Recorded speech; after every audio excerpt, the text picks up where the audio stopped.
اور سنیے میرے آقا فرماتے ہیں کہ قیامت کا دن ہوگا، یہ جو اذان دینے والے ہیں، اذان دینے والے جس کو کہتے ہیں مؤذن، بولو یہ مؤذن ہے نا، تم کہتے ہو یہ ملا ہے، یہ اذان دینے والا ملا ہے۔ میرے آقا نے فرمایا یہ مؤذن جب اٹھے گا نا، اس کا گردن سب سے اونچا ہوگا، اونچی گردن والا، پورے محشر کے میدان میں یہ اونچا نظر آئے گا۔ لوگ پوچھیں گے کہ یہ کون ہے، یہ سب سے اونچا نظر آنے والا کون ہے؟ کہا جائے گا کہ یہ اذان دینے والا مؤذن ہے۔ پھر میرے آقا فرماتے ہیں کہ وہ مؤذن جب اللہ کے حضور میں سامنے آئے گا، رب کائنات فرمائیں گے کہ اے مؤذن بول کیا چاہتا ہے؟ وہ عرض کرے گا میرے مولا، میں مدینہ مسجد میں جب اذان پڑھتا تھا نا، یہ فلاں بندہ ہے سب سے پہلے آتا تھا، یہ فلاں میرا مقتدی، میرا جماعتی میری مسجد میں میری اذان سن کے یہ مسجد میں آتا تھا۔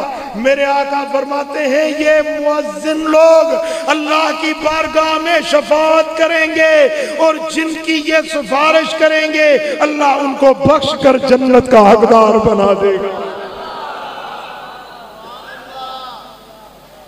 یہ امام سفارش کرے گا، یہ مؤذن سفارش کرے گا، اور یہ مسجد بھی شفاعت کرے گی۔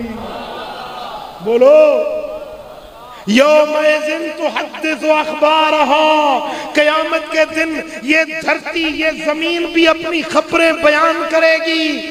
جس زمین پر مسجد میں جہاں پر تم سجدہ کرتے ہو، یہ سجدے والی جگہ قیامت کے دن عرض کرے گی میرے مولا یہ وہ بندہ ہے جس نے مجھ پر سر جھکا کر اپنی پیشانی، اپنا ناک خاک آلود کیا تھا، مجھ پر اللہ کے حضور میں سجدہ کیا تھا۔